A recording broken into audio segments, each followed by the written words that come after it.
है और आगे बढ़ते हैं। देखो, मुझे क्या करना है, आपको आरटी फिल्म कैसे देखना है वहां तक लेके जाना है। इसका मतलब पहले तो मुझे आरटी क्या है वो आपको बोलना पड़ेगा।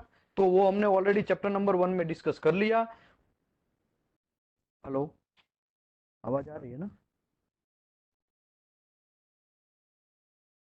चैट बॉक्स में कोई डालो, आवाज आ रही है? यस। नमस्कार दोस्तों, आज हम अगेन स्टार्ट करने जा रहे हैं रेडियोग्राफी टेस्टिंग का मेथड लेवल 2 एंड लेवल 3 का चैप्टर नंबर 4, जिसका नाम है atomic structure, isotopes and half life. ठीक है, तो अभी तक हमने क्या किया? अभी तक हमने चैप्टर नंबर 1 के बारे में पूरा का पूरा डिस्कस कर लिया। चैप्टर 1 में एप्लीकेशन मतलब आरटी का एप्लीकेशन क्या है, आरटी क्यों यूज किया जाता है, दूसरा मटेरियल में आरटी किसी में यूज करना है किसी में नहीं करना है, यूटी में क्यों यूज करना है, पीटी क्यों यूज करना है, वो सब चीज ऑलरेडी हमने इसमें चैप्टर नंबर 1 में डिस्कस किया। तो कुछ कुछ जगह पे ऐसा होता है, परमानेंट रिकॉर्ड चाहिए हमको। परमानेंट रिकॉर्ड तभी मिलेगा मेरे भाई, आरटी में ही मिलता है। यूटी में आजकल परमानेंट रिकॉर्ड नहीं मिलता है। लेटेस्ट टेक्नोलॉजी आया है, लेकिन फिर भी उसमें भी हम लोग इतना सक्सेसफुल नहीं गए जितना हम आरटी में सक्सेस गए हैं, जिसमें परमानेंट रिकॉर्ड हमको आरटी फिल्म मिलता है। ठीक है, और हम सालों साल तक उसको सेव करके काम कर सकते हैं। ठीक है, तो दूसरा ट्रेनिंग, हम लोगों को लेवल 1 लेवल 2 एंड लेवल 3 जो हम लोग ट्रेनिंग लेते हैं, वो ट्रेनिंग क्यों लेना है, कैसे लेना है, उसके बारे में। और ये सब चीज किसने बनाया, लेवल 1 किसने बनाया, लेवल 2 बनाना, लेवल 3 करना है, ये सब चीज क्या है वो भी हमने इसमें डिस्कस किया। और सर्टिफिकेट जब जब आपका ट्रेनिंग हो जाता है और किसका क्या रिस्पॉन्सिबिलिटी, एनडीटी लेवल 1 है, ओनली वो ओनली एंड ओनली कैलिब्रेशन कर सकता है, कोई स्पेसिफिक मेथड को परफॉर्म कर सकता है, बाकी कुछ घंटा नहीं कर सकता है वो। लेवल 2 जो है वो परफॉर्म भी कर सकता है, लेवल 1 का पूरा ड्यूटी जो है वो कर सकता है, परफॉर्म कर सकता है, कैलिब्रेशन कर सकता है, रिपोर्ट भी बना सकता है, इवेल्युएशन भी कर सकता है as per code standard and specification के हिसाब से, लेवल 2। लेकिन लेवल 3 जो है थ्रू आउट फेमिलियर होता है, वट एवर प्रैक्टिकल भी एक्सपीरियंस उसको होता है। और लेवल 3 जो है लेवल 2 को और लेवल 1 को ट्रेनिंग भी दे सकता है, ये सब चीज लेवल 3 कर सकता है। ठीक है, उसके बाद उसको ट्रेनिंग सर्टिफिकेशन भी दे सकता है, सर्टिफिकेशन अप्रूव कर सकता है। मटेरियल में कौन सा एनडीटी मेथड यूज करना है, इसमें आरटी यूज करूं या यूटी यूज करूं या पीटी यूज करूं या एमटी यूज करूं, वो भी डिसीजन कौन लेगा, लेवल 3 लेगा। लेवल 2 उसमें डिसीजन नहीं ले सकता है, लेवल 1 भी डिसीजन नहीं ले सकता है। ठीक है, तो लेवल 3 है वो वन ऑफ द, ऐसा आप समझो कि इंचार्ज जैसा काम करता है, वो दोनों को हैंडल करता है, लेवल 1 को भी लेवल 2 को भी। ठीक है, उसके बाद आई विजन के बारे में किसी ने क्वेश्चन पूछा था कि भाई जेटू ग्रुव हम लोग लिखेंगे तो क्या, भाई देखो, कोड जो है SNTTC1A2020 है, वो ऐसा बोलता है आपके आंखों का जो विजन है मिनिमम J2 होना चाहिए, J3 नहीं चलेगा, J4 नहीं चलेगा, J5 नहीं चलेगा, मिनिमम J2 होना चाहिए। J1 होगा तो well and good, there is no problem. और कोड जो है हमारा ASME B30 ASME section 5 article 1 and article 9, उसमें क्लियर लिखा है कि आपको मिनिमम आई विजन जो है वो J1 चाहिए एज पर 2021 जो लेटेस्ट कोड है। इसके लिए तो हम लोग ऐसा ध्यान रखेंगे कि हमारा सर्टिफिकेट आता है उसमें सर्टिफिकेट के अंदर J1 लिखा होना चाहिए, तो हमारे लिए बेटर है। इसका मतलब ये नहीं है कि भाई J2 लिखा वो गलत है, ठीक है, इसका मतलब ये नहीं है, लेकिन J1 रहेगा। आपका आंखें अच्छा है तो आपको J1 डालना चाहिए आपके नियर विजन एग्जामिनेशन में। ठीक है, ओके। इसके बाद में हमने ये penetration, absorption and image formation का डिस्कस किया कि भाई पिन होल पोरोसिटी है, वहां पे तो डेंसिटी कम है तो वहां पे पेनिट्रेशन तो वैसे होगा, लेकिन एब्जॉर्प्शन वहां पे कम होगा। एब्जॉर्प्शन कम होगा तो मटेरियल जो रेडियोग्राफ हमने किया, जैसे कि यहाँ पे एक सोर्स है, ठीक है, ये सोर्स है, इसमें अंदर से ऐसे बहुत सारे रेज आए और यहाँ पे हमारा एक मटेरियल है, ये मटेरियल के नीचे हमने यहाँ पे फिल्म चिपकाया हुआ है, ये नीचे हमने ऐसा फिल्म लगाया है। तो अभी क्या होगा, ये रेज जितने भी ऊपर से नीचे आते हैं वो यहाँ पे समझो कोई वॉइड वगैरह कुछ होगा या कोई खाली जगह होगा या स्लैग होगा या कुछ जगह वहां पे होगा, तो यहाँ पे हमारा फिल्म जो है वो ब्लैक दिखेगा। कैसा दिखेगा आपको, ब्लैक दिखेगा। मैं ब्लैक दिखाता भी हूं तब भी आपको कंफ्यूजन ना हो, ऐसा ब्लैक दिखेगा। लेकिन यहीं पे अगर यही जगह पे टंगस्टन इंक्लूजन है, क्या है, टंगस्टन इंक्लूजन,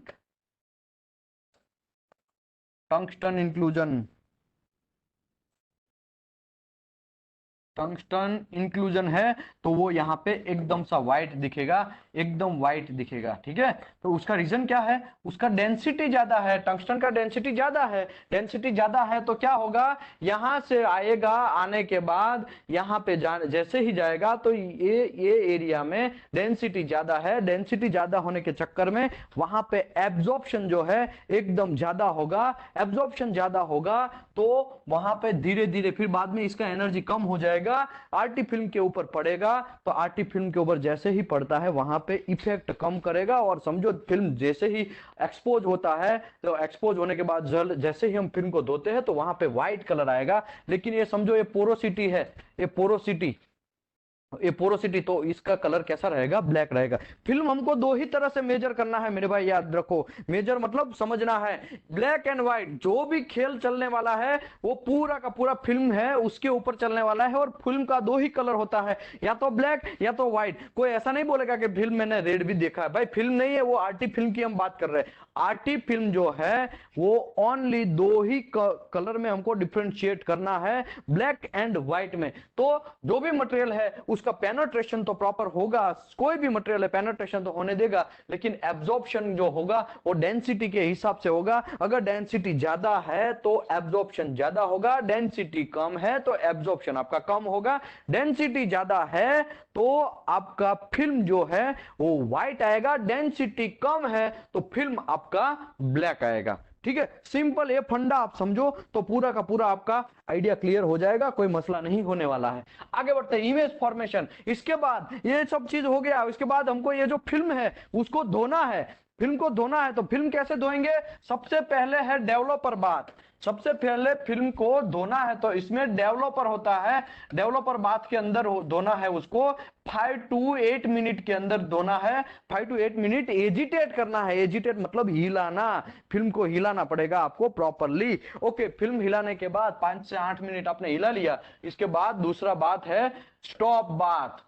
तो स्टॉप बाथ जो है वो डेवलपिंग करना अभी बंद करेगा। डेवलपिंग जो आपकी फिल्म के अंदर हुआ है, जो आपके फिल्म के अंदर लेटेंट इमेज जनरेट हुआ है, वो धीरे धीरे उसको डेवलप करके इसके अंदर डेवलपिंग बात जो है वो स्टॉप करेगा। मतलब अभी डेवलप होने के लिए चांस नहीं, पहले तो डेवलप इसमें ज्यादा हो जाएगा, ठीक है, फिर कुछ बचा खुचा इसमें डेवलप होगा। इसके बाद ये है फिक्स्ड बात। फिक्स्ड बात है वो इमेज जो है उसको फिक्स करेगा। जैसा ही इमेज आता है, इमेज जैसा रेडियोग्राफिक फिल्म जहां पे वेल्ड जॉइंट हो या सक सिम हो या लॉन्ग सिम हो या कोई बेज मेटल का आपने आरटी लिया हो, वॉट एवर जो भी लिया है, जैसा रेडियोग्राफर रेडिएशन पड़ता है, रेडिएशन वेव जैसे ही मेटल के अंदर पास होते हैं तो पास होते होते उसने जो देखा है वो फिल्म के अंदर गिराएगा। वही फिल्म हमको डेवलपर बाथ में डाल के धोना है। उसके बाद स्टॉप बाथ में धोना है, इसके बाद फिक्स बाथ में धोना है। चौथा बात है रनिंग वाटर।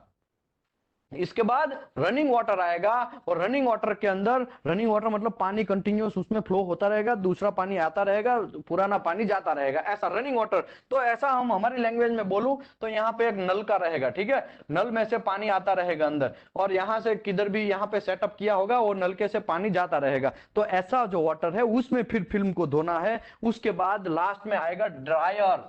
ड्रायर क्या बोलते हैं उसको, ड्रायर। ड्रायर अदरवाइज आप लोग को फिल्म तो सुखा देना है।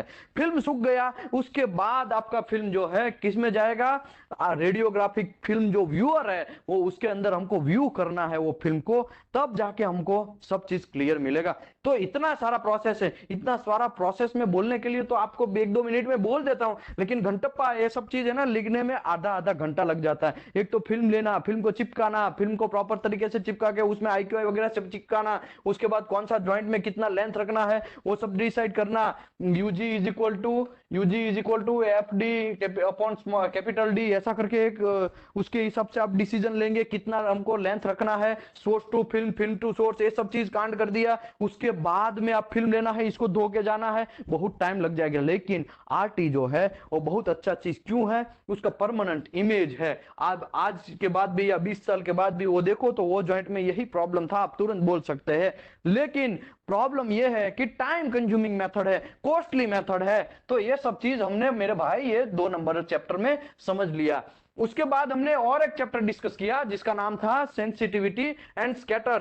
सेंसिटिविटी जो है वो दो उसके सब रिलेशन है। सेंसिटिविटी को आप दो सब्जेक्ट में डिवाइड कर सकते हैं, एक तो है कॉन्ट्रास्ट और दूसरा है डेफिनेशन। कॉन्ट्रास्ट मतलब दोनों कलर आरटी फिल्म के अंदर व्हाइट एंड ब्लैक वो दोनों टोटली हमको अलग अलग लगना चाहिए, तो उसको बोलते हैं गुड कॉन्ट्रास्ट। लेकिन डेफिनेशन ऐसा चीज है, बाउंड्री है, boundary one of the boundary, हमको वहां से तुरंत दूसरा बाउंड्री स्टार्ट हुआ वो पता होना चाहिए। जैसे मैंने कल एक एग्जांपल दिया, एक आपका घर का खेत है, उसके बगल में दूसरा खेत है, तो उसके बीच में समझो कोई बाउंड्री जैसा नहीं है, मतलब झाड़ी है, जाखड़ा है, ये सब चीज है बहुत सारा, तो मतलब आपका दो खेत का बीच में डिस्टेंस करीबन 1-1, 2-2 मीटर का हो जाएगा। तो हम लोगों को कंफ्यूज होगा कि कहां पे कौन सा खेत का बाउंड्री स्टार्ट हुआ, तब हमको बहुत कंफ्यूज होगा। तो उसको बोलते हैं पुअर डेफिनेशन। ये चीज में जो समझाया उसको बोलते हैं पुअर डेफिनेशन। अगर वही चीज, वही दो खेत हो गए लेकिन उसके बीच में एकदम सेंटर टू सेंटर में एक दीवार होगा,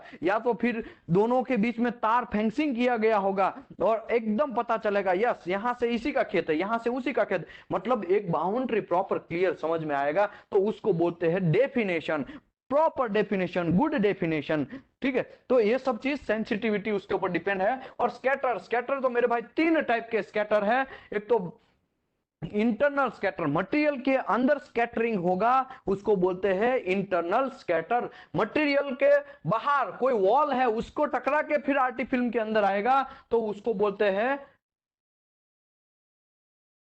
एक मिनट मैं वो चैप्टर ही निकालता हूं ताकि मैं फिगर के साथ आपको समझा सकूं, आपको कंफ्यूजन ना हो। देखो यहाँ पे है ना इंटरनल स्कैटर, ठीक है। इंटरनल स्कैटर मतलब मटेरियल के अंदर ही रेडिएशन जो है, रेडियो वेव जो आ रहे हैं उसके अंदर ही थोड़ा डायरेक्शन चेंज करेंगे, और उसी की वजह से फिल्म जो है उसमें कॉन्ट्रास्ट और डेफिनेशन प्रॉपर नहीं मिला। अभी आप ऐसा नहीं बोलने का कॉन्ट्रास्ट समझ में नहीं आया, कॉन्ट्रास्ट मतलब दो कलर का डिफरेंशिएट, डेफिनेशन मतलब बाउंड्री। अभी खेत का मैं बाउंड्री समझाया ना, उसको बोलते हैं बाउंड्री। तो कॉन्ट्रास्ट एंड डेफिनेशन पुअर मिलेगा, ये सब चीज की वजह से। किसकी वजह से? इंटरनल स्कैटर की वजह से। इंटरनल स्कैटर देखो यहाँ पे आया है ये रेज, फिर यहाँ पे ऐसा टकरा गई। एक्चुअली ये सीधा का सीधा जाना चाहिए था, एक्चुअली ये सीधा का सीधा जाना चाहिए था, लेकिन मेरे भाई फिर भी ऐसा है टकरा के आ गया, यहाँ पे ऐसा टकरा के सीधा। तो उसका मतलब ये हुआ एक्सरे जो है, रे जो है मटेरियल के अंदर जाके उसका डायरेक्शन चेंज कर देगा, उसको बोलते हैं मटेरियल के अंदर स्कैटर हुआ, उसको बोलते हैं इंटरनल स्कैटर। दूसरा मेरे भाई है साइड स्कैटर। साइड स्कैटर में मतलब ये यहाँ पे सोर्स रखा है, ऐसे तो बहुत सारे रेज ऐसे ऐसे आएंगे, लेकिन ये जो रेज है ऐसा टकरा के फिर फिल्म के अंदर जाता है, वो काम का चीज नहीं है, वो दूसरा कोई मटेरियल के ऊपर जाके या कोई वॉलपेपर के ऊपर चिपक के फिर जा रहा है, तो वो भी हमारा काम का चीज नहीं है, तो वो भी एक स्कैटर गिना जाएगा। ये वॉल है उसके साथ ऐसा करके टकराया, टकराने के बाद ऐसा मेटल के ऊपर गया, तो ये अच्छी बात नहीं है। ठीक है, ये भी हमको हमारा फिल्म जो है उसका कॉन्ट्रास्ट एंड डेफिनेशन कचरा करेगा, बिगाड़ेगा। ठीक है, कल हमने एग्जांपल दिया ना फॉग का, तो फॉग जैसा बन जाएगा हम लोगों को। जब मैं आपको बोलता हूँ दिल्ली में बहुत सारे लोग रहते हैं तो बहुत सारा दिन प्रतिदिन फॉग बनता रहता है, तो फॉग है उसमें मजा आता है रहने का,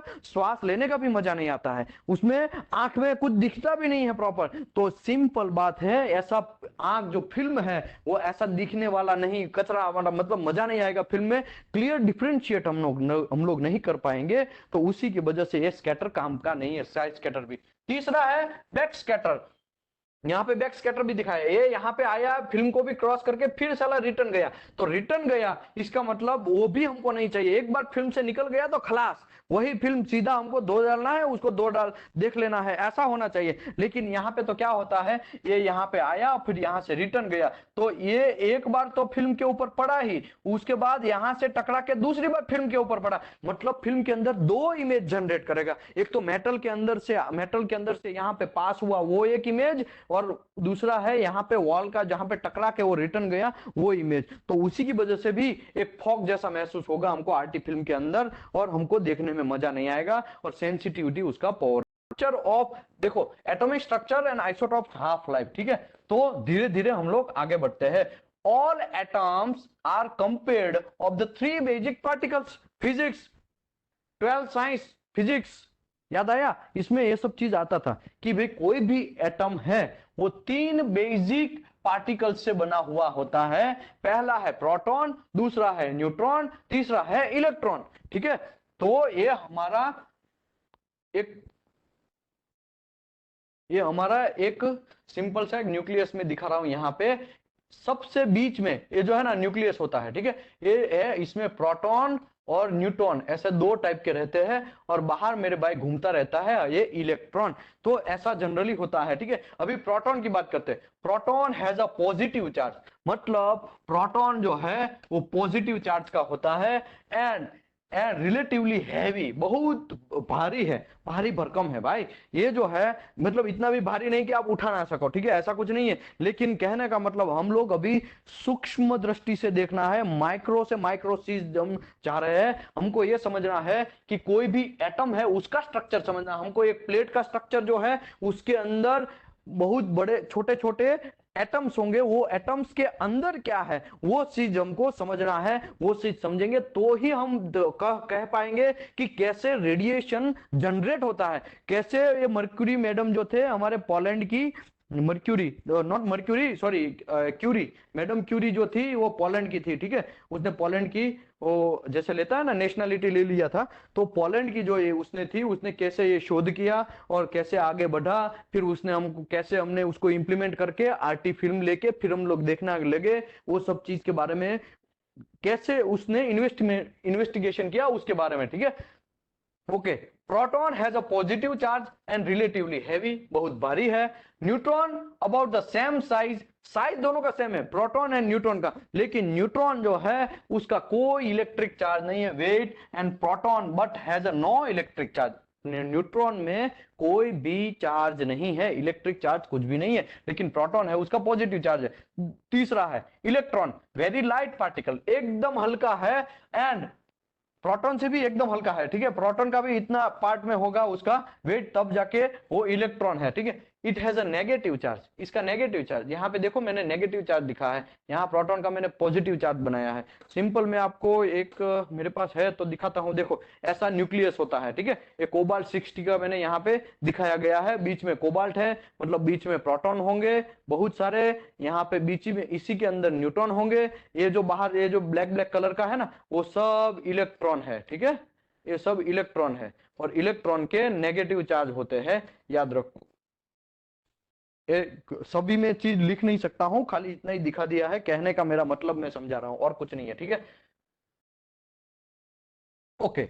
अभी ये सब चीज समझ लिया कि तीन भाई साहब से हमारा एटम बना है। तीन भाई साहब में कौन है? पहला प्रोटॉन, न्यूट्रॉन, वो दोनों न्यूक्लियस के अंदर रहेगा, इलेक्ट्रॉन है वो बाहर घूमता रहेगा।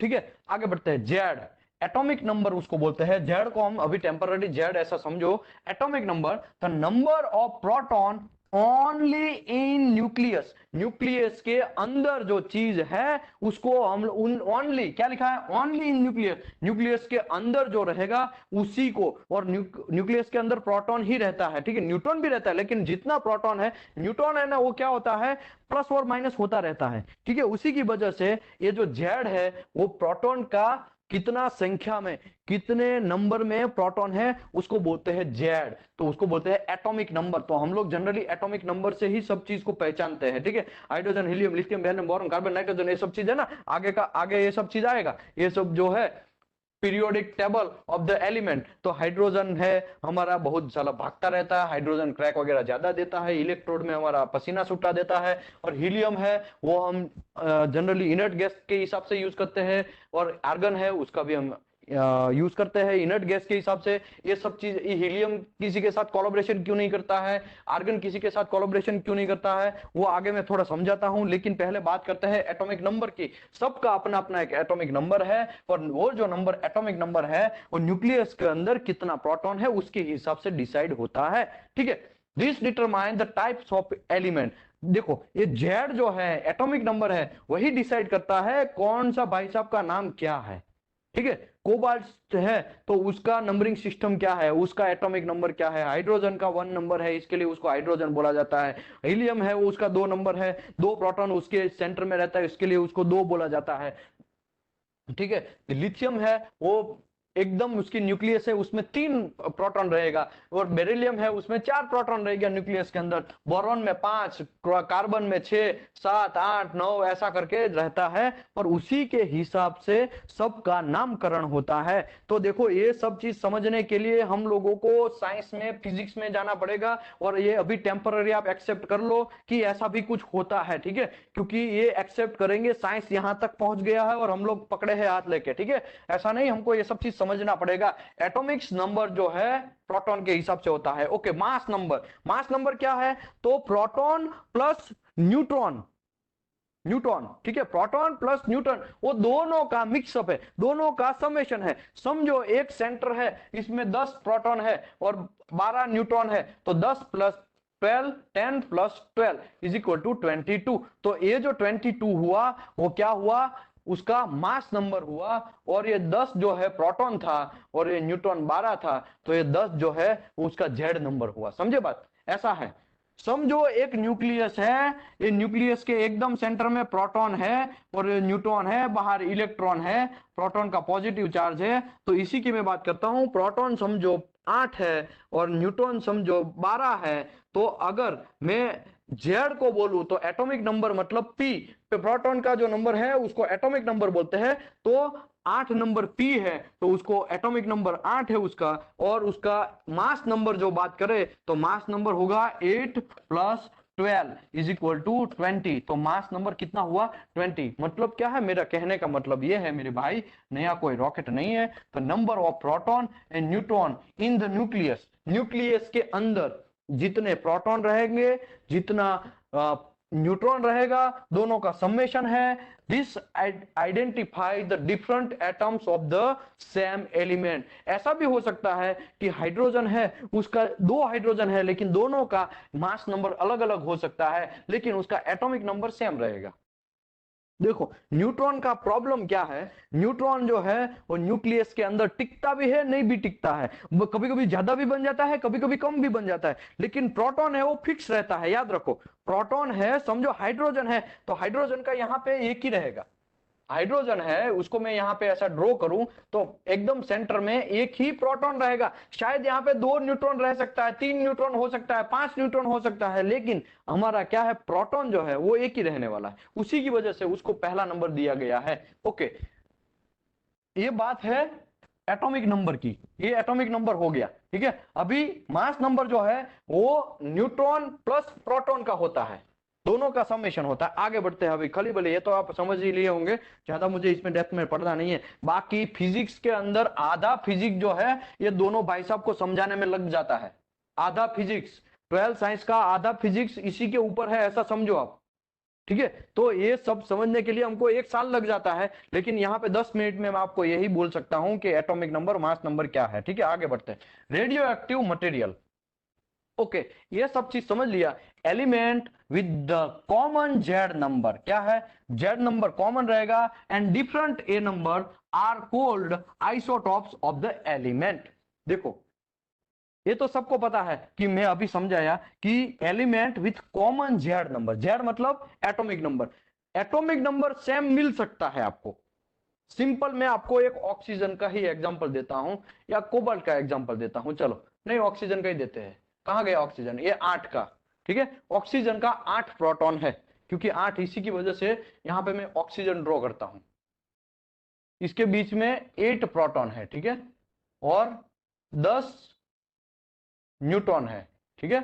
एक दूसरा ऑक्सीजन है, उसके बीच में 8 तो प्रोटॉन होगा ही, लेकिन 12 न्यूट्रॉन है। ये भी ऑक्सीजन है, ये भी ऑक्सीजन है, ठीक है। अभी देखो इसमें जेड नंबर दोनों का कॉमन है, इसका भी 8 प्रोटॉन है, इसका भी 8 प्रोटॉन है, मतलब एटॉमिक नंबर सेम है। तो यहां पे क्या लिखा है, element with common Z number, common हो गया दोनों का 8, but and different A number are called, मतलब इसका ए नंबर डिफरेंट है। देखो 12, इसकी मैं बात करूं तो इसका A number is equal to 12 plus 8 is equal to 20, और इसका A is equal to 8 plus 10 neutron मतलब 18। अभी देखो दोनों का ये नंबर अलग अलग हुआ, तो ये दोनों को आइसोट्रॉप्स बोला जाता है। क्या बोला जाता है, आइसोट्रॉप्स। ऐसा क्यों, क्योंकि मेरे भाई जेड नंबर तो सेम ही रहने वाला, कोई घंटा फर्क नहीं पड़ने वाला, लेकिन ए नंबर जो है उसका अलग अलग बन जाता है। एक में ए नंबर 20 है, एक में ए नंबर 18 है, दोनों है तो भाई, दोनों ब्रदर है, समझो दोनों ब्रदर है, कोई फर्क नहीं है, दोनों एकदम ब्रदर है। लेकिन फर्क इतना है कि एक के पास 20,000 रुपया है, एक के पास 18,000 रुपया है, या तो एक के पास ज्यादा पैसा है, एक के पास कम पैसा है, बस फर्क कुछ नहीं है। ठीक है, तो वो दोनों को हम लोग हमारी लैंग्वेज में बोलते हैं ब्रदर। एक ही मदर के दो ब्रदर, सॉरी एक ही मदर के दो सन, ठीक है, तो वो हो गया ऑक्सीजन, ऐसा समझो ऑक्सीजन। लेकिन दोनों का पास अलग अलग पैसा, एकदम एक एक जो ब्रदर है, एक भाई है उसके पास ज्यादा पैसा है, एक भाई के पास कम पैसा है, तो उसी की वजह से वो दोनों को हम लोग, भले ही उसके पास पैसा अलग अलग है लेकिन है दोनों ब्रदर, तो इसकी लैंग्वेज में, साइंस की लैंग्वेज में उसको बोलते हैं आइसोट्रॉप्स। ब्रदर नहीं बोलना है उसको, आइसोट्रॉप्स बोलना है। ठीक है, सिंपल बात भाई, समझ में आया कि उठा ऊपर से गया? समझ में आया तो यार चैट बॉक्स में हिला करो थोड़ा, क्योंकि मुझे कंफ्यूजन होगा कि आप लोग समझ रहे हैं या मैं ही खाली ऊपर बड़बड़ कर रहा हूं। समझे आप? देखो सिंपल बात है, इतना समझो आप कि कोई भी एलिमेंट के अंदर जेड नंबर सेम होगा, एक ही मदर होगा, तो दोनों भाई जो है अलग अलग पैसा होगा, लेकिन दोनों को भाई ही बोलते हैं। तो वो हम लोग हमारी लैंग्वेज में ब्रदर बोलते हैं, लेकिन इन लोग क्या बोलते हैं? आइसोटॉप्स। दोनों भाई है लेकिन उसको बोलते हैं आइसोटॉप, हम ब्रदर बोलते हैं, वो लोग आइसोटॉप्स बोलते हैं। ठीक है, सिंपल बात, नया कोई रॉकेट नहीं। आगे बढ़ते हैं। ये सब चीज में लगा मारी इसके लिए कर रहा हूं कि मुझे आपको एक्सरे के पास लेके जाना है, एक्सरे कैसे जाना है वहां पे लेके जाने वाला हूं इसके लिए। ओके, अभी आते हैं हम लोग आर्टिफिशियल आइसोट्रॉप्स। अभी देखो आइसोट्रॉप्स में भी बहुत सारे टाइप हैं। एक भाई जो है वो स्टेबल हो गया है, उसके पास घर है, बीबी है, गाड़ी है, बंगला है, सब चीज है, ठीक है। लेकिन एक भाई जो है उसके पास ना तो घर है, एक खाली बीबी है, बाकी घर भी नहीं है। ऐसा भी हो सकता है कि एक भाई के पास बीबी भी ना हो और कुछ भी ना हो, ऐसे घूमता रहता हो। ठीक है, तो जो जिसके पास गाड़ी, बंगला, बीबी सब चीज है, उसको बोलते हैं स्टेबल ब्रदर, स्टेबल आइसोटॉप्स। जिसके पास वो बहुत पुअर आदमी है लेकिन वो पैसे की खोज में रहता है, दिन दहाड़े मेहनत करता है और किधर ना किधर वो पैसा कमाने का ट्राई करता है और कमाता ही है, उसको बोलते हैं अनस्टेबल। वो अभी स्टेबल नहीं हुआ भाई, उसका अभी ना तो बीबी है, ना बच्चा है, ना घर है, वो अनस्टेबल बोलते हैं उसको। क्या बोलते हैं? अनस्टेबल। और जिसके पास गाड़ी, बंगला सब चीज है, उसको बोलते हैं स्टेबल आइसोटॉप्स। आइसोटॉप्स मतलब हमारी लैंग्वेज में ब्रदर बोलते हैं, लेकिन इसकी लैंग्वेज में आइसोटॉप्स। ठीक है, अभी आगे बढ़ते हैं। अभी artificial isotopes. Artificial isotopes are created by bombarding and element with excess of neutron.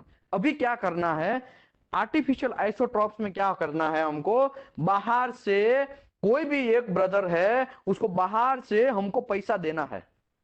समझो, अब अगर जिसके पास ज्यादा पैसा होगा, आजकल मार्केट में यही सॉल्यूशन चल रहा है, सॉल्यूशन तो नहीं बोलेंगे, यही मार्केट में चल रहा है, जिसके पास ज्यादा पैसा होता है वो ऐसी जगह इन्वेस्ट करता है कि उसको फिर पैसा आता ही रहता है। तो लक्ष्य क्या बोलते हैं? पैसा पैसे को कमा के देता है, ऐसा है ना। तो यही बात है आर्टिफिशियल आइसोटॉप्स में। वो क्या करता है, एक न्यूट्रॉन को बाहर से पकड़ता है, सेम हो या दूसरा किधर का भी हो, वो न्यूट्रॉन को वो एलिमेंट जो है उसमें मारना है, बॉम्बार्डिंग करना है, मतलब फेंकना है, मारना है उसको। ठीक है, जैसे ही वो बॉम्बार्डिंग करेंगे, this is done in a nuclear reactor. ये सब चीज हमको, ये जो न्यूट्रॉन हम मारते हैं ना, वो न्यूक्लियर रिएक्टर के अंदर मारना है। ये देखो मेरा ब्रदर एक आइसोटॉप ड्रॉ किया, ठीक है, इसमें प्रोटॉन, इसमें न्यूट्रॉन, बाहर तो इलेक्ट्रॉन माइनस घूम ही रहा है, बाहर बहुत सारी ऐसी कक्षाएं होती है, ठीक है, इलेक्ट्रॉन, और एक ऐसी कक्षा है इलेक्ट्रॉन, ऐसा घूमता रहता है, ऐसा समझो।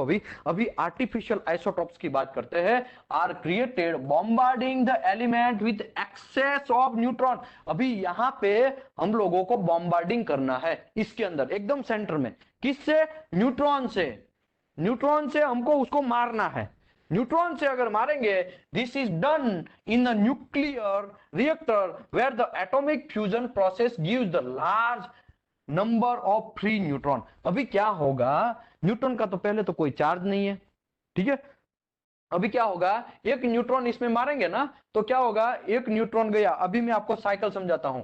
ये दूसरा कुछ यही इसी में, ये न्यूट्रॉन उसने मारा ना तो वो 2 न्यूट्रॉन जनरेट करेगा, क्योंकि उसका कोई चार्ज नहीं है। ये मारेंगे ना तो इसमें और 2 न्यूट्रॉन जनरेट करेगा, यहाँ पे और 2 न्यूट्रॉन जनरेट होगा, ठीक है, और हम मारेंगे तो इसका और 2 न्यूट्रॉन जनरेट होगा, ठीक है, यहाँ पे और 2 न्यूट्रॉन। ऐसा ये साइकिल खत्म ही नहीं होने वाला है मेरे भाई, ऐसा चलता ही रहेगा। कब तक चलेगा? जब तक पूरा का पूरा खत्म ना हो जाए तब तक ये भाई साहब ये तो चलता ही रहने वाला है। अंबानी जो है वो अभी नीचे नहीं आ सकता, वो पैसा बनाता ही जाएगा, बनाता ही जाएगा, बनाता ही जाएगा। ऐसा लैंग्वेज में आप समझो। फिर से मैं समझाता हूं, थोड़ा कंफ्यूजन हो सकता है आपको। अभी देखो कुछ नहीं करना है, यहाँ पे मेरा ए बीच में प्रोटॉन और न्यूट्रॉन है, बाहर में ये इलेक्ट्रॉन घूम रहे हैं, इसके अंदर हमको बॉम्बार्डिंग करना है न्यूट्रॉन से। जैसे ही हम बॉम्बार्डिंग करते हैं तो ये जो न्यूट्रॉन है ये एक दूसरे के लगेगा तो और 2 न्यूट्रॉन पैदा होगा, भले ही उसमें कुछ नहीं है क्योंकि न्यूट्रॉन का तो कोई चार्ज नहीं है, तो वहां पे और 2 न्यूट्रॉन पैदा होगा। फिर वो 2 न्यूट्रॉन क्या करेगा, उसी की एनर्जी से उसमें और 2 न्यूट्रॉन पैदा करेंगे। ऐसा पैदा होते ही रहेंगे और ऐसा कब तक चलेगा? जब तक वो पूरा का पूरा खत्म ना हो जाए तब तक। अभी यहां पे आगे बढ़ते हैं हम लोग। Atomic fusion process and number of the free electron, बहुत सारे फ्री इलेक्ट्रॉन जनरेट करेगा।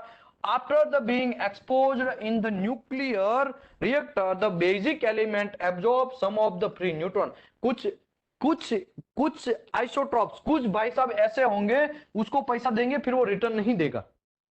वो अभी क्योंकि उसके पास बहुत पैसा है, उससे उससे कोई मतलब नहीं है, तो अभी कुछ लोग जो है वो स्टेबल हो जाएंगे और वो जो स्टेबल हो गए उसको बोलते हैं स्टेबल आइसोटॉप। और कुछ लोग है ऐसा जनरेट करते ही रहेंगे, जनरेट करते ही रहेंगे, जनरेट करते ही रहेंगे, तो उसको बोलते हैं अनस्टेबल आइसोटॉप्स। फिर से this increase the element A number. Okay, अभी देखो इसमें क्या हुआ, न्यूट्रॉन आपने मारा, न्यूट्रॉन मारा तो ए नंबर आपको कोई भी चेंज नहीं होगा क्योंकि ये तो प्रोटॉन का नंबरिंग सिस्टम है, प्रोटॉन जितना है वो प्रोटॉन में तो अब कोई फर्क नहीं पड़ रहा है। लेकिन सॉरी, ये जो जेड नंबर है, जेड नंबर में कोई फर्क नहीं पड़ने वाला है। जेड नंबर जो है वो जेड नंबर है वो प्रोटॉन का नंबरिंग सिस्टम है, ठीक है, तो यहां पे कोई फर्क नहीं पड़ेगा। लेकिन ए नंबर तो चेंज होगा ना भाई, क्योंकि वो तो प्रोटॉन प्लस न्यूट्रॉन है। अभी एक न्यूट्रॉन से मारा तो और 2 बन गए, तो यहाँ पे संख्या बढ़ जाएगी ना, और दो जो है वो 2 और पैदा करेंगे, तो ए नंबर बदलता जाएगा क्योंकि ए नंबर चेंज होता जाएगा ना। प्रोटॉन में चेंज नहीं होगा लेकिन ए नंबर तो चेंज होने वाला है और होगा ही। Okay, this increase the element of A number of mass, मतलब वेट भी बढ़ेगा, याद रखो वेट भी बढ़ेगा। ये जो है उसी को तो मास नंबर बोलते हैं, और ये मतलब प्रोटॉन प्लस न्यूट्रॉन, और न्यूट्रॉन तो बढ़ता ही जाएगा। ओके, ये जादू जैसा है, ठीक है, ऐसा समझो आप अभी temporary. When these excess neutron do not upset the balance of the nucleus and this is new isotope is said to be stable। देखो सिंपल बात, अभी क्या होगा, न्यूट्रॉन हमने मारा, मारने के बाद वो हिला नहीं, उसको कोई फर्क नहीं पड़ा, वो तो ऐसे ही खड़ा रहा। जैसे आर्गन है, आर्गन उसके अंदर हम लोग घुसाएंगे कुछ भी तो आर्गन किसी के साथ रिएक्शन नहीं करने वाला। वही चीज अगर ऑक्सीजन है तो ऑक्सीजन डेफिनेटली रिएक्शन करेगा लोगों के साथ। क्यों? आर्गन जो है मेरे भाई वो स्टेबल है, उसकी जो कक्षाएं है, पहली कक्षा में 2 इलेक्ट्रॉन, दूसरी कक्षा में आर्गन कितना 18 है ना, दूसरी कक्षा में 8 इलेक्ट्रॉन, तीसरी कक्षा में 8 इलेक्ट्रॉन, मतलब उसका पूरा का पूरा कक्षा जो है वो फिक्स है, उसमें कोई फर्क नहीं पड़ने वाला। वो अभी स्टेबल आदमी हो गया, उसके पास बीबी है, बंगला है, घर है, पैसा है, सब चीज है। ये जो लाइन है ना, ये लाइन, ये सब स्टेबल लाइन है। ये लाइन में कुछ भी फर्क नहीं पड़ने वाला है, आप उसको कितना भी पैसा दे दो क्योंकि वो पहले से ही पैसे वाले लोग हैं। हीलियम, न्यून, आर्गन, क्रिप्टॉन, जियोन एंड रैंडॉन और ऑर्गेनेसॉन, वो टफ टफ नाम है लेकिन आप याद रखो ये जो पीछे वाले हैं उसी की वजह से वो किसी के साथ कोलैबोरेशन नहीं कर रहा है। उसी की वजह से हम आर्गन को किसमें यूज करते हैं, हीलियम को किसमें यूज करते हैं भाई, किसमें यूज करते हैं, वेल्डिंग मारने में किसमें यूज करते हैं, आर्गन को किसमें यूज किया जाता है, चैट बॉक्स में कोई डालेगा। इनर्ट गैस में यूज किया जाएगा। टंगस्टिक वेल्डिंग मारते हैं तो उसमें इनर्ट गैस में इसी के लिए यूज किया जाएगा। क्यों? क्योंकि वो मेरे भाई किसी के साथ रिएक्शन नहीं करने वाला है। अगर वहां पे हम लोग CO2 को डाले देंगे तो CO2 जो है CO2 अदरवाइज खाली ऑक्सीजन है उसका फ्लो करवाएंगे तो बॉटल से आर्गन जब मारने के टाइम पे CO2 का फ्लो करवाएंगे, या तो खाली ऑक्सीजन उसके अंदर घुसाएंगे या तो नाइट्रोजन अंदर घुसाएंगे। तो ये नाइट्रोजन है ना 7 नंबर, वो घुसाएंगे तो क्या होगा? नाइट्रोजन है वो मैं आपको बताता हूं क्या है। एक तो एकदम बीच में नाइट्रोजन है तो इसमें P नंबर 7 होगा। ठीक है, ये उसकी पहली कक्षा में ये पहली कक्षा, उसमें 2 इलेक्ट्रॉन गए तो बचे 5 5 6 7 हो गया, वही 5 है। उसको स्थायी होने के लिए 3 इलेक्ट्रॉन बाहर से चाहिए। वो अभी पैसा वाला नहीं है, उसके पास बीबी शायद नहीं है, या तो उसके पास शायद घर नहीं है, वो स्टेबल नहीं है अभी। इसके लिए किसी के साथ वो 3 इलेक्ट्रॉन का मारामारी करेगा। अगर हमने टिग वेल्डिंग मारने के टाइम पे बीच अंदर में इनर्ट गैस की साइड में इनर्ट गैस जहां डाल रहे हैं वहां पे हमने नाइट्रोजन को घुसाया तो क्या होगा? गर्मी है, वो इतना गर्मी पैदा होगा। वेल्डिंग मारने के टाइम पे तो हीट पैदा होता है, और मेटल है उसके अंदर से किसी ना किसी को, क्योंकि मेटल में अंदर बहुत सारे होता है, कार्बन होता है, मोलिब्डियम होता है, सल्फर होता है, फास्फोरस होता है, क्रोमियम होता है, और बहुत सारे पार्ट्स होते हैं। ठीक है, मैंगनीज होता है, वो सब चीज होता है। किसी न किसी तो उसको इलेक्ट्रॉन 3 दे ही देगा, और वहां पे कोलैबोरेशन करके वहां पे भाई भाई साहब बैठ जाएगा। फिर वहां पे क्या होगा? क्रैक आना स्टार्ट होगा, बहुत सारा चीज लोचा लापसी स्टार्ट हो जाएगा। तो इसी के लिए हम लोग इसको भी नहीं यूज करते, इसको भी नहीं यूज करते, CO2 दोनों मिक्सर को भी नहीं यूज करते। इसी की वजह से हम हीलियम यूज करते हैं, आर्गन यूज करते हैं इनर्ट गैस में। क्यों? क्योंकि वो किसी के साथ कोलैबोरेशन नहीं करने वाला, किसी को इलेक्ट्रॉन नहीं देगा। ठीक है, वो स्टेबल है, पहले से ही स्टेबल है। अभी बात करते हैं यहाँ पे आर्टिफिशियल आइसोटॉप्स की। आर्टिफिशियल आइसोटॉप्स में हम लोगों को क्या करना है? न्यूट्रॉन का मारा करना है। जैसे ही न्यूट्रॉन का मारा करेंगे तो उसमें कुछ कुछ जो है वो स्टेबल होंगे, उसमें कोई फर्क नहीं पड़ेगा। लेकिन when the excess neutron is upset, the balance of the nucleus of isotopes is unstable and will disintegrate of the decay into the most stable form। अभी क्या होगा? अभी न्यूट्रॉन हमने मारा, मारने के बाद वो जैसे ही हम लोग मारते हैं इसमें 2 न्यूट्रॉन इकट्ठा होंगे, ऐसा ये 2 फिर दूसरा 2 पैदा करेंगे, ऐसे 2 पैदा होते ही जाएंगे। मतलब न्यूक्लियर जो है, न्यूक्लियर ये भाई साहब है, यहाँ पे अपसेट स्टार्ट हुआ, अपसेट होना स्टार्ट हुआ, गुस्सा होना स्टार्ट हुआ। अपसेट मतलब ऐसा, आप हम साइंस की लैंग्वेज में ऐसा समझो, वहां से एनर्जी डिके होना स्टार्ट होगा। मतलब यहाँ पे लिखा है ना डिसइंटीग्रेट होना स्टार्ट। डिसइंटीग्रेट मतलब क्या है? डिसइंटीग्रेट मतलब सिंपल हमारी लैंग्वेज में अगर मैं बोलूं तो डिसइंटीग्रेट मतलब बिखरना। मतलब वो जो न्यूक्लियस है वो बिखरने लगेगा। ठीक है, और डीके होने लगेगा। क्या लिखा है यहाँ पे? डीके। डीके मतलब उत्सर्जित होने लगेगा, वेस्ट होने लगेगा, अंदर से एनर्जी बाहर निकलने लगेगा। ठीक है, अभी देखो कोई भी जगह से एनर्जी बाहर निकलता है तो फिर वो धीरे धीरे खत्म हो ही जाता है ना। वो खत्म, वो सडन है, एक टाइप का सडन हो जाना, समझो बात। तो धीरे धीरे फिर अनस्टेबल जो है, वो अनस्टेबल ऐसा एटम रहेगा, धीरे धीरे धीरे उसका बॉडी खत्म होता जाएगा, वो मेटल है वो कम होता जाएगा, और एक टाइम ऐसा आएगा, इतना डिके हो जाएगा कि वो कुछ बचेगा ही नहीं, वहां 0 0 हो जाएगा। ठीक है, उत्सर्जन होना उसको बोलते हैं, उत्सर्जन होना। ठीक है, आगे बढ़ते हैं। Unstable atom are said to be radio active. अभी देखो बहुत मजे की बात है, ये जो अनस्टेबल हुआ है ना, जिससे उत्सर्जित होता है, जिससे कुछ ना कुछ बिखरता है, कुछ ना कुछ एनर्जी बाहर निकलता रहता है, और unstable atom are said to be radio active. उसको रेडियो एक्टिव बोलते हैं, उसी को रेडियो एक्टिव बोलते हैं। ठीक है, some radio active isotopes are found in nature and such as iridium and uranium. कुछ कुछ ऐसे हैं, कुछ कुछ एटम ऐसे हैं, इरिडियम है, सॉरी नॉट इरिडियम, कहां ले, हाँ यस, ये रेडियम और यूरेनियम, ये दोनों ऐसा है कि अपने खुद से ही वो उत्सर्जित होते रहते हैं। इसी के लिए तो हम बोलते हैं ना, इंडिया में ज्यादातर यूरेनियम नहीं मिलता है। इंडिया में यूरेनियम नहीं मिलता है, इसके लिए इंडिया के पास परमाणु बम कम है। रशिया की जमीन में यूरेनियम ज्यादा मिलता है, तो वो लोग परमाणु बम ज्यादा बनाते हैं, सिंपल बात है। अमेरिका के जमीन के अंदर ज्यादा है, इसके लिए वो लोग ज्यादा बनाते हैं। ठीक है, तो सिंपल मेरा कहने का मतलब यह है कि ये सब चीज है ना, उसको बाहर से बॉम्बार्डिंग करने का जरूरत नहीं है। किसको? रेडियम और यूरेनियम को। रेडियम और यूरेनियम, याद रखो नाम भाई, एकदम सिंपल है भाई, समझ में आ रहा है ना? रेडियम एंड यूरेनियम को बाहर से हमको इलेक्ट्रॉन नहीं फेंकना है, क्योंकि वो नेचर से ही, उसका नेचर ही कैसा है? डिके होना, उसका नेचर ही, उसके अंदर से ही रेडियो एक्टिव किरणें बाहर निकालना है, वो ऑटोमेटिकली निकालेगा। आपके घर में होगा तो आपको कैंसर हो जाएगा, सिंपल बात।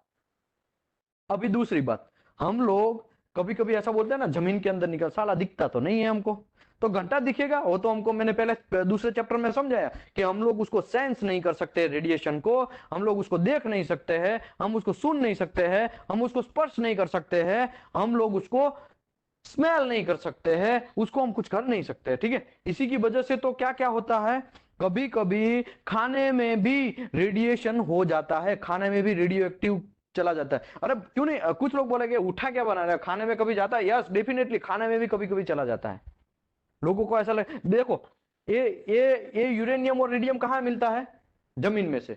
तो ये जो सब्जी वगैरह सब बनती है, ठीक है, सब्जी तो रिफाइन होता है, लेकिन कभी कभी मिट्टी में भी कुछ पार्ट होंगे और वो पार्ट हमारे बॉडी में जाएंगे, लेकिन वो पार्ट हमको इतना इफेक्ट नहीं करते हैं, इतना खाने में नहीं आता है, याद रखो, ठीक है? तो वो जो आगे आएगा चैप्टर नंबर 10, 12, 9, 10, 11, उसमें मैं समझाने वाला हूं। लेकिन टेम्पररी आप इतना बात समझो, खाने में हम लोगों को ऐसा नहीं है कि कंपनी के अंदर रेडिएशन हो रहा है वही सोर्स को हम खा लो, ऐसा नहीं करना है, ठीक है? ऐसा मैं नहीं बोल रहा हूं, मेरा ऐसा कहना है कि आपको सेफ्टी ध्यान रखना पड़ेगा। रेडियम और यूरेनियम वो सेल्फ उत्सर्जित होते हैं, उसको बाहर से न्यूट्रॉन मारने का जरूरत नहीं है, वो पहले से ही अनस्टेबल है और उसकी वजह से ही उसी में से बहुत सारा एनर्जी प्रोड्यूस होता रहता है और महंगा भी है। ओके, अभी यहाँ पे पीरियोडिक टेबल मैंने बताया है, hydrogen, helium, lithium, barium, boron, carbon, nitrogen, oxygen, ये सब चीज है, वो हमारा उसका सेटअप है, ये प्रोटॉन के हिसाब से। और नीचे जो यहाँ पे लिखा है ना, देखो बीच में है उसका नाम है, ठीक है, ये मैंगनीज है, ठीक है? इसके नीचे सबसे नीचे जो है वो ए नंबर है, सबसे ऊपर है वो जेड नंबर है, जेड इज इक्वल टू 25। अगर मैं आपको कोबाल्ट 60 की मैं बात करूं तो हम लोग कोबाल्ट 60 क्यों बोलते हैं? तो यहाँ पे ए कोबाल्ट है, देखो ए नंबर, उस सॉरी जेड नंबर जो है उसका 27 है, लेकिन ए नंबर है अप्रोक्सीमेट 60 है, इसके लिए कोबाल्ट 60 बोलते हैं, ऐसे ही हम लोग नहीं बोलते। इरिडियम 192 है, वो यहाँ पे 77 में बैठा है, तो जेड इज इक्वल टू उसका 77 है और ए इज इक्वल टू हमारा ये 192 है, इसके लिए तो हम उसको 192 बोलते हैं, ठीक है? यहाँ पे यूरेनियम भी है, ये सब देख लो।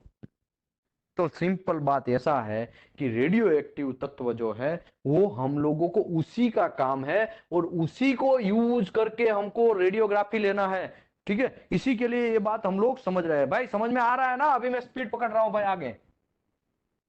ओके भाई, चैट बॉक्स में डाला करो यार, मेरे को भी कुछ आइडिया है कि भाई आप लोगों को समझ में आ रहा है। ओके, अभी बात करते हैं ये सब, चलो ये सब चीज समझ में आया कि भाई रेडियो एक्टिव क्या है, मतलब रेडिएशन जो है वो कैसे पैदा होता है, समझो। इरिडियम है और यूरेनियम है, वो तो नेचुरल है, लेकिन कोबाल्ट 60 है, उसको तो हम बाहर से इलेक्ट्रॉन मारना है तब जाके वो उत्सर्जित होगा, तब जाके हम लोगों को वो रेडिएशन आरटी फिल्म के अंदर लेना है, तब जाके हम लोग आरटी फिल्म धो के देख सकते हैं।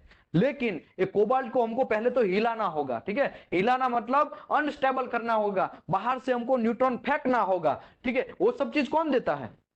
इंडिया में हमारा है बीआरसी देता है, ठीक है? इंडिया में जो लोग बीआरसी लेवल 2 है उसी को कैमरा का परमिशन होता है, और वही लोग जनरली आजकल रेडियो ये जो सोर्स है उसको घुमा पाते हैं, और सोर्स को घुमाने के बाद वही उसी के ऊपर जनरली कुछ लोग ऐसा भी करते हैं मार्केट में आजकल कि सोर्स ले लेते हैं फिर रेंट पे दे देते हैं, ऐसा भी करते हैं लोग, ठीक है? आगे बढ़ते हैं। Isotopes commonly used in radiography, ये तो भाई अभी तो हमने समझाया है, ये सब वही आइसोटॉप जो है स्टेबल अनस्टेबल, स्टेबल का कुछ काम नहीं है और अनस्टेबल है, वो आइसोटॉप जो है उसको हम रेडियोग्राफी में यूज करते हैं, such as iridium 192, cobalt 60 are artificial. Artificial मतलब हम लोग उसको करते हैं न्यूट्रॉन मार के, ठीक है? इरिडियम 192 को और कोबाल्ट 60 को। Okay, when unstable isotopes decay और distinguishing teeny particles and travel at the high speed or emit and or energy in form of the wave and give off। मतलब क्या है भाई, हम लोग जब अनस्टेबल जो हमारा आइसोटॉप से, सॉरी अनस्टेबल आइसोटॉप से उसके अंदर हम न्यूट्रॉन मारेंगे तो वो अनस्टेबल होगा। अनस्टेबल होने के बाद रेडियो एक्टिव डीके होना स्टार्ट होगा, डीके मतलब उत्सर्जित होना स्टार्ट होगा, और वो जो उत्सर्जित होता है उसी का हमको यूज कर लेना है हमारा आरटी फिल्म के अंदर डिसकंटिन्यूटी चेक करने के लिए मेटल के अंदर, ठीक है। ओके, डिस्टिंग्विएशन, डिसइंटीग्रेटिंग, ठीक है, डिसइंटीग्रेटिंग मतलब उत्सर्जित होना, बिखरना, ठीक है, सिंपल बात। आगे बढ़ते हैं। अभी देखो एक्सरे जो है वो जब जैसे ही बिखरता है, ऐसा जो आइसोटॉप्स है, अनस्टेबल आइसोटॉप्स है, वो बिखरता है तो मेरे भाई उसमें से खाली एक्सरे ही नहीं निकलता है, उसमें निकलता है अल्फा पार्टिकल्स, उसमें निकलता है बीटा पार्टिकल्स, उसमें निकलता है न्यूट्रॉन पार्टिकल्स, और उसमें निकलता है गामा रेस, ठीक है। इतने सारे पार्टिकल्स निकलते हैं और एक एक पार्टिकल को हम समझते हैं कि बाहर जो आया, हमने न्यूट्रॉन मारा तो बाहर जो क्या है, बाहर क्या निकला उसके बारे में। तो अल्फा पार्टिकल्स का पहले बात करते हैं। लार्ज रेडिएशन पार्टिकल, बहुत सारा रेडिएशन पार्टिकल है, वो बहुत रेडिएशन, उसमें क्या है, दो प्रोटॉन एंड दो न्यूट्रॉन है, उसको अलग कर देता है। And slow and heavy, slow and heavy, slow मतलब ये स्लो है, मतलब उसका स्पीड स्लो है, बट हैवी है, बहुत भारी भरकम है। भारी भरकम क्यों है, एक तो दो प्रोटॉन है, दो न्यूट्रॉन का बना हुआ है, ठीक है, इसके लिए वो स्लो है, ठीक है, और हैवी है, हैवी और स्लो इसके लिए है, एक तो वेट ज्यादा है, वेट ज्यादा है तो वो फ्लो होना कम होगा, मतलब उत्सर्जन उसका जो है दूर तक नहीं जा पाएगा, ठीक है। आगे बढ़ते हैं। Alpha particles ionize the atoms by removing the electron and they pass but they not penetrate deeply। देखो अल्फा पार्टिकल है वो डीपली पेनेट्रेट नहीं कर पाएगा, इसके लिए यहाँ पे देखो ये है एक सिंपल सा पेपर, ठीक है, ये है एल्यूमिनियम, ठीक है, ये जो है लीड है और ये है कंक्रीट है, ठीक है। अभी देखो सिंपल बात, ये अल्फा पार्टिकल है, यहाँ पे अल्फा पार्टिकल यहां से गया तो पेपर को भी मेरे भाई पेनेट्रेट नहीं कर पाया, इसके लिए तो यहाँ पे लिखा है they do not penetrate deeply, penetrate नहीं कर पाने वाला है, तो ये तो हमारे लिए काम का नहीं है। हमें तो रेडियो एक्टिव चाहिए जो सबको सब भेद दे, सबका सब जगह पे घुस जाए, वैसा चाहिए। तो ये अल्फा पार्टिकल काम का नहीं है, ठीक है। क्यों, क्योंकि वो भले ही लार्ज है, एकदम दो प्रोटॉन दो न्यूट्रॉन का बना हुआ है, लेकिन वो भेद नहीं पाता है, वो पेनेट्रेट डीप नहीं हो पाता है, तो हमारे लिए कुछ काम का नहीं है। बीटा पार्टिकल की बात करते हैं। Very light and high speed electron, अभी ये जो है वो इलेक्ट्रॉन का बना हुआ है, उसका स्पीड हाई है, मैं डेफिनेटली हम लोग मानते हैं इसका स्पीड हाई है, और हाई स्पीड इलेक्ट्रॉन है, वेरी लाइट मतलब एकदम उसका जो वजन है उसमें उल्टा था, अल्फा पार्टिकल में वेट ज्यादा था लेकिन बीटा पार्टिकल में वेट बहुत कम है, लाइट है, very light and high speed electron. Electron है, इलेक्ट्रॉन का तो वेट कम है तो इलेक्ट्रॉन तो जल्दी भागेगा। ऐसा तो हम लोग जनरली घर में क्या करते हैं, स्विच गिराते हैं तो तुरंत फैन क्यों स्टार्ट होता है, क्योंकि मेरे भाई इलेक्ट्रॉन तुरंत फ्लो होता है और तुरंत फ्लो होने की वजह से क्विक रिस्पांस मिलता है। तो देखो ना यहाँ पे स्पीड ऑफ इलेक्ट्रॉन, वो तो डेफिनेटली स्पीड ऑफ इलेक्ट्रॉन होने वाला है, they are not ionising as alpha particle, तो आयोनाइज नहीं हो पाएगा। इससे भी कोई ज्यादा से ज्यादा चीज को हम तोड़ नहीं पाएंगे। आयोनाइजेशन होना, आयोनाइजेशन मतलब एक केमिकल रिएक्शन है, ऐसा समझो आप, एक दूसरे के साथ मिल जाना, एक दूसरे को एकदम जैसे कि पानी के अंदर शक्कर डालते हैं तो कैसा मिल जाता है वैसा, ठीक है। ये क्या लिखा है भाई किसी ने, चिंतन ने, अल्फा बी कम का है क्रिएटर और सरफेस इंडिकेट यूज ही आता है। सर प्लीज थोड़ा इंग्लिश में लिखिए या हिंदी में थोड़ा लिखिए प्लीज। ओके, आगे बढ़ते हैं। बीटा पार्टिकल भी मेरे भाई काम का नहीं है, वो तो इलेक्ट्रॉन का बना है, वो आयोनाइज नहीं कर पा रहा है, ठीक है, तो ये भी काम का नहीं है। वैसे भी यहाँ पे देखो बीटा पार्टिकल यहाँ से गया गया गया और जाने के बाद ये देखो पेपर उसने भेद दिया लेकिन वो एल्यूमिनियम को नहीं भेद पाया। सिंपल बात है, सबको साथ में एक ही साथ में रखा है, एक को पेपर रखा है, एक एल्यूमिनियम रखा है, एक लीड रखा है, एक कंक्रीट रखा है, ठीक है, सबका सेम थिकनेस रखा है। अगर मैं आपको यह बोलूं कि अल्फा पार्टिकल कुछ काम का नहीं है क्योंकि वो ज्यादा से ज्यादा पेनेट्रेट नहीं हो पाएगा और उसका वेट भी ज्यादा है और हैवी भी है, लेकिन बीटा पार्टिकल हैवी नहीं है लेकिन वो इलेक्ट्रॉन से बना हुआ है तो वो भी ज्यादातर भेद नहीं पाएगा। और एक गामा, गामा की बात करते हैं अभी। गामा जो है, gamma rays are electromagnetic energy wave. अभी देखो ये वेव्स है, ये जो है वो वेव्स के रूप में है, and not a particle like alpha and beta. ये पार्टिकल नहीं है, ये पार्टिकल नहीं है, ये तो वेव्स है। Only gamma rays are useful for RT. तो हम लोगों को गामा रेज का यूज करके आरटी करना है, तो ये भाई काम का चीज है। जैसे ही हमने एक न्यूक्लियस है, उसमें हमने एक आइसोटॉप्स है, उसके अंदर न्यूट्रॉन हमने फेंका, तो न्यूट्रॉन फेंकने के बाद इसमें से अल्फा निकला, बीटा निकला, गामा निकला, न्यूट्रॉन निकला, और ये सब चीज निकला। इसमें अल्फा जो है, हमको तो रेडिएशन का काम है, हम लोग रेडियोग्राफी टेस्टिंग का लेवल 2 एंड लेवल 3 कर रहे हैं, तो हम लोगों को ये अल्फा भी काम का नहीं है, क्योंकि हमको तो रेडियो, हाँ अल्फा काम का है, दूसरे प्रोसेस के लिए काम का है, लेकिन यहां पे हमारी प्रोसेस के लिए कोई काम का नहीं है। बीटा भी हमारी प्रोसेस के लिए काम का नहीं है, लेकिन गामा है, गामा रेज बहुत काम का है, इसके लिए लिखा है only gamma rays are useful for RT. तो इसी काम को यूज करना है। वो जो निकला है ना उसका न्यूट्रॉन है, वो क्या है, यहां पे लिखा है neutron particle. Neutron radiation has a particular penetrating quality, ये सबसे ज्यादा पेनेट्रेटिंग पावर है। तो परमाणु बम है, इसमें किसका यूज होगा, न्यूट्रॉन का यूज होगा। क्यों, क्योंकि देखो वो तो सबका सब चीर डालता है, खलास खली बली, कोई आग अगल बगल में कौन है क्या है कुछ पता नहीं, ये तो सबको चीर, पेपर को भी चीर डाला उसने, एल्यूमिनियम को भी चीर डाला, लीड को भी चीर डाला उसने, और कंक्रीट को भी वो थोड़ा बहुत चीर डालेगा, याद रखो।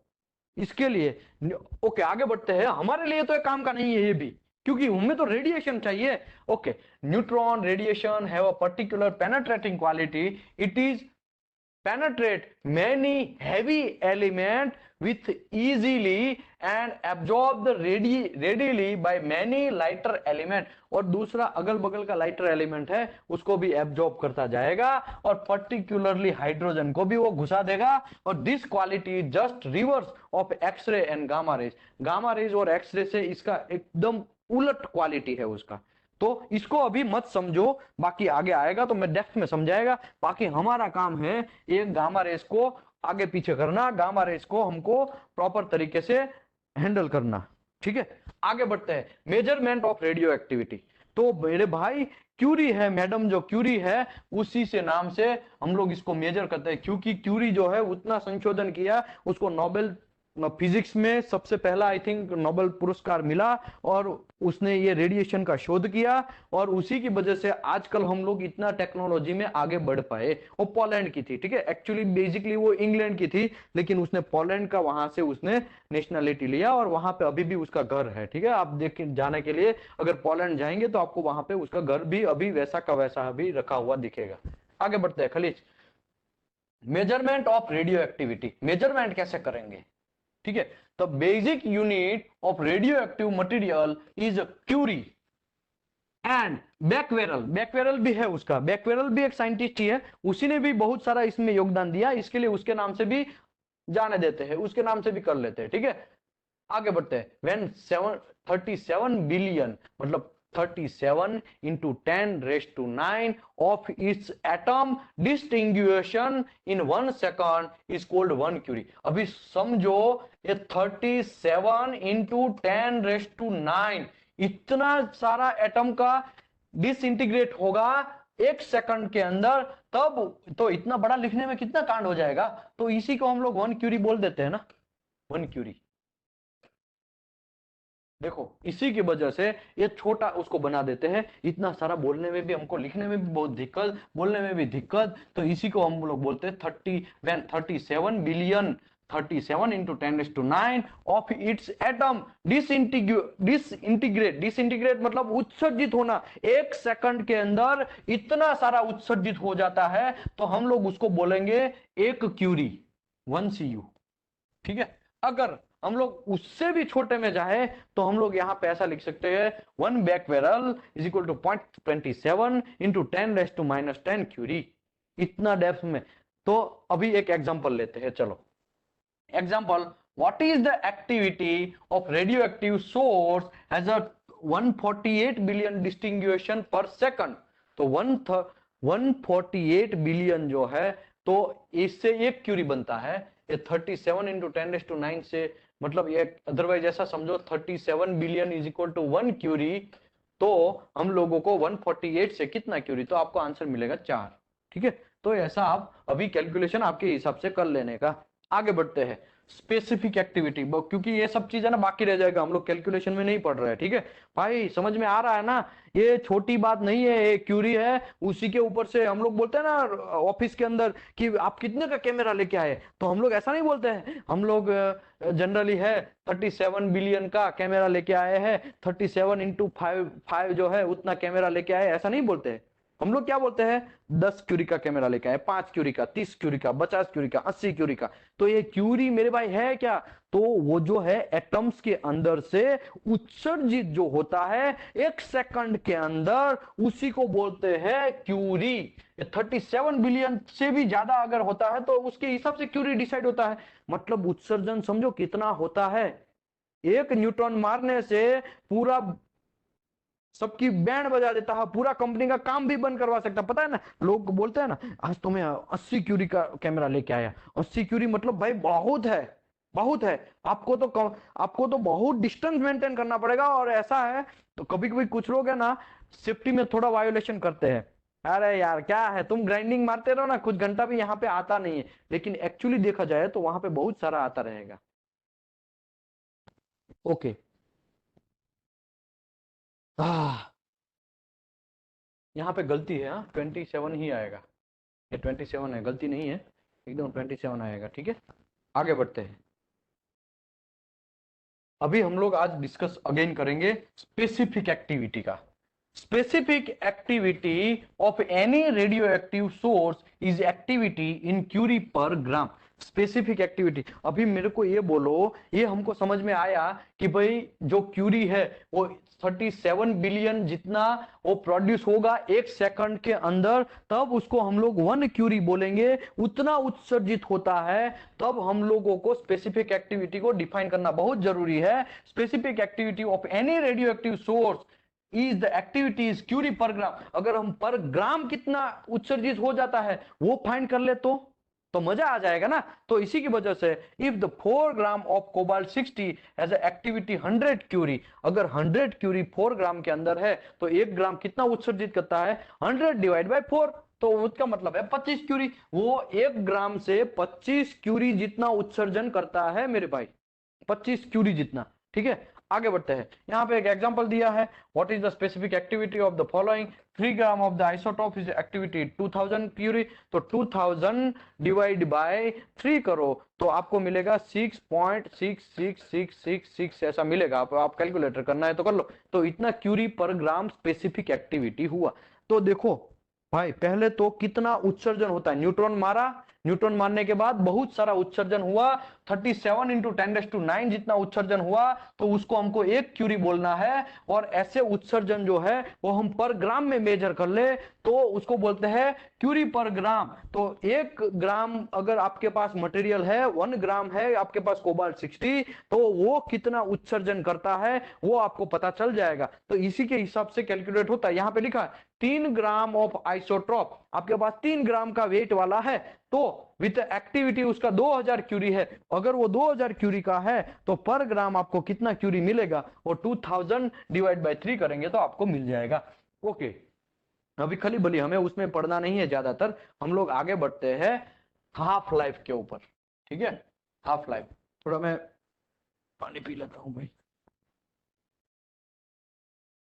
अभी देखो बस ये लास्ट ही टॉपिक बचा है, ठीक है, ये पेज के बाद खत्म, नया कुछ नहीं है, डोंट वरी।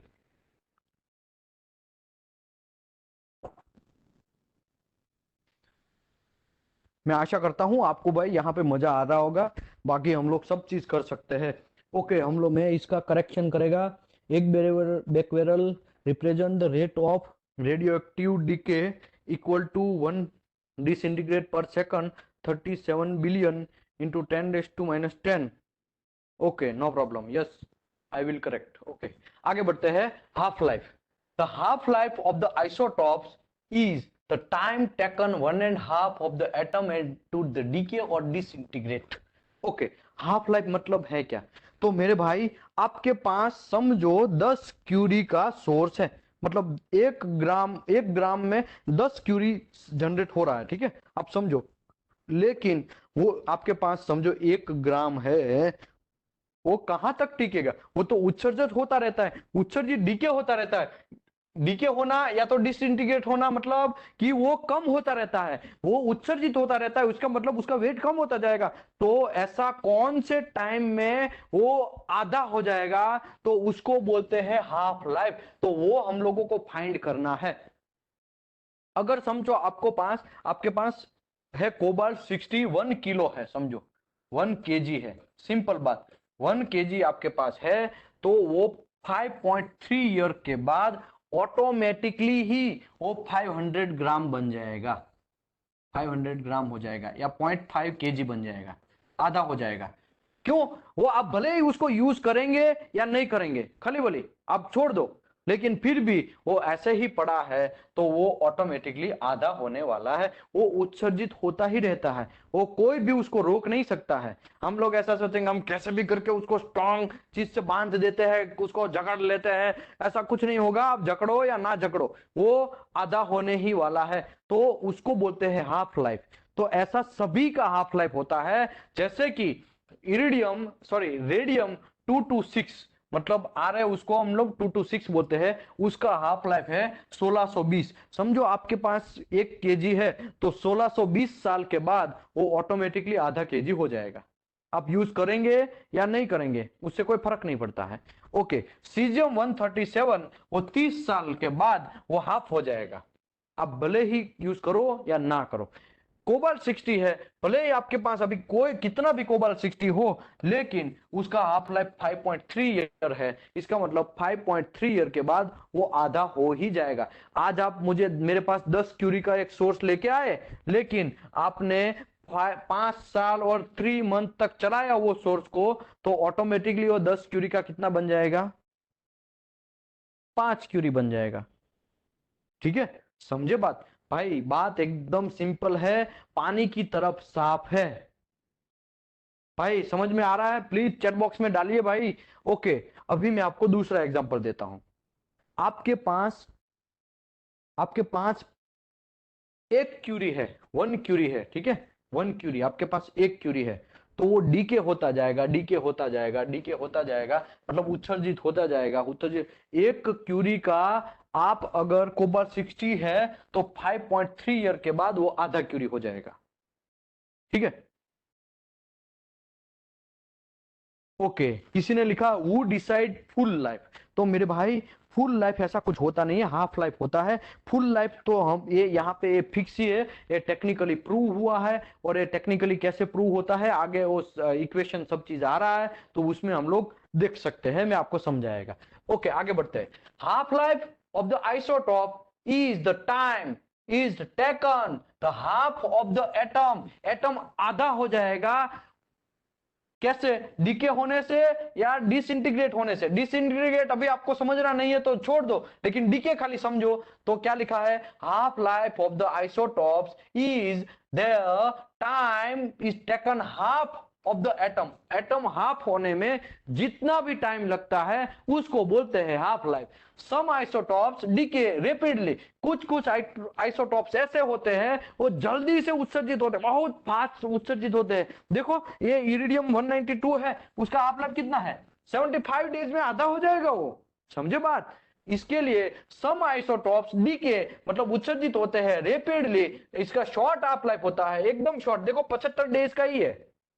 ठीक है, therefore they have a high specific activity। तो स्पेसिफिक एक्टिविटी डेफिनेटली उसका हाई होने वाला है ना। स्पेसिफिक एक्टिविटी मतलब हमने आगे समझा, ये जो स्पेसिफिक एक्टिविटी यहाँ पे हमने क्लियर समझा कि कितने ग्राम में कितना होना है। Specific activity of any radio active source is the activity of curie per gram. पर ग्राम कितना वो उत्सर्जित करता है उसको बोलते हैं स्पेसिफिक एक्टिविटी। अगर जो लोग शॉर्ट हाफ लाइफ होगा, therefore they have a high specific activity, मतलब बहुत ज्यादा उत्सर्जित होगा पर ग्राम में ज्यादा उत्सर्जित होगा, इसकी वजह से हाई स्पेसिफिक एक्टिविटी होगा। ठीक है, उसका अदर आइसोटॉप्स डीके स्लोली, तो इसका लॉन्ग लाइफ होगा। देखो धीरे धीरे, ये तो देखो रेडियम जो है उसका कितना हाफ लाइफ है?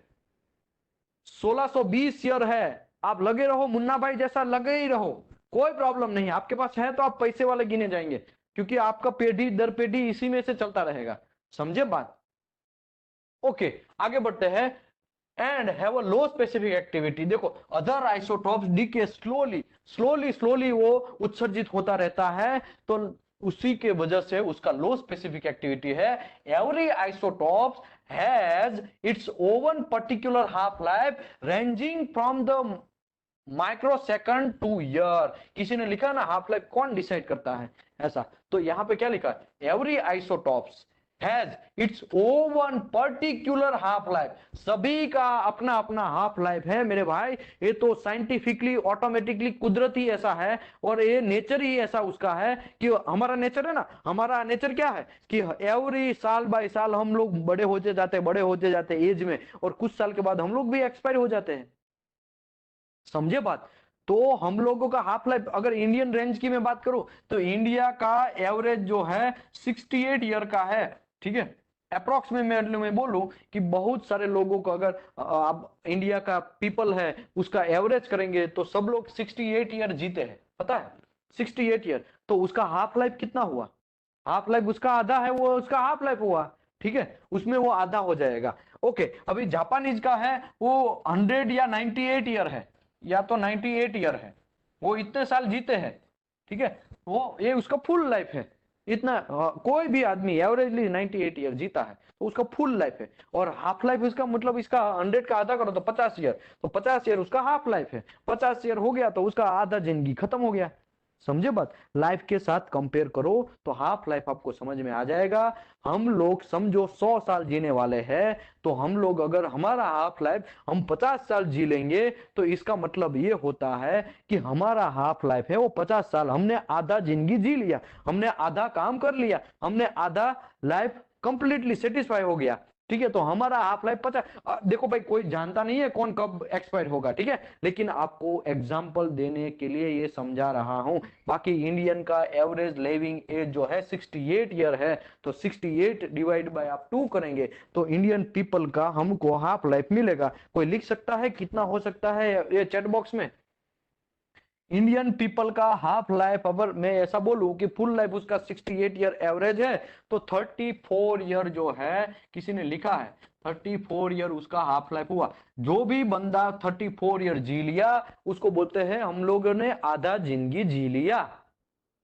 तो ऐसा ही आइसोटॉप्स के अंदर होता है, ऐसा ही रेडियो एक्टिव आइसोटॉप्स के अंदर होता है कि भाई साहब क्या होता है कि जो भी रेडियो एक्टिव आइसोटॉप्स है वो कितने साल के बाद आधा वो जी लेगा, मतलब आधा हो जाएगा, तो उसको बोलते हैं हाफ लाइफ, ठीक है। आगे बढ़ते हैं। Every isotope has a own particular half life ranging from the micro second to year. तो यहाँ पे एक half life of the some of the common radio isotopes are following. यहाँ पे कुछ हाफ लाइफ यहाँ पे दिखाया है।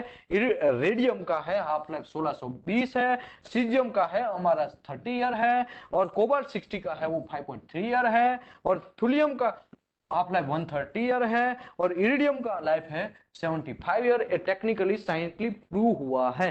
तो ऐसा हम लोग नहीं बोल सकते हैं कि यार ये कौन डिसाइड, ये तो भाई ऑलरेडी डिसाइड ही होके आता है। सिंपल बात। आशा करता हूं आपको ये सब चीज समझ में आया होगा। दूसरे एग्जांपल से समझाता हूं। इरिडियम 190 का 2, इरिडियम 192 का ये चार्ट है। अभी इरिडियम 192 का जो है 192 का हाफ लाइफ कितना है 75 डेज। क्लियर बात है ना, यहाँ पे 75 डेज है उसका हाफ लाइफ। तो अभी मैं आपको एक एग्जांपल देता हूं, उसका हाफ लाइफ है, हाफ लाइफ 75 डेज का है, ठीक है।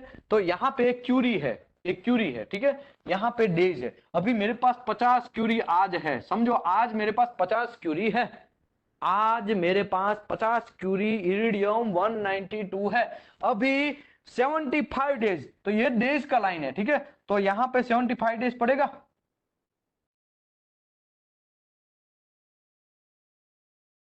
यहाँ पे 75 डेज पड़ेगा, ये 75 डेज होगा, ये 75 डेज।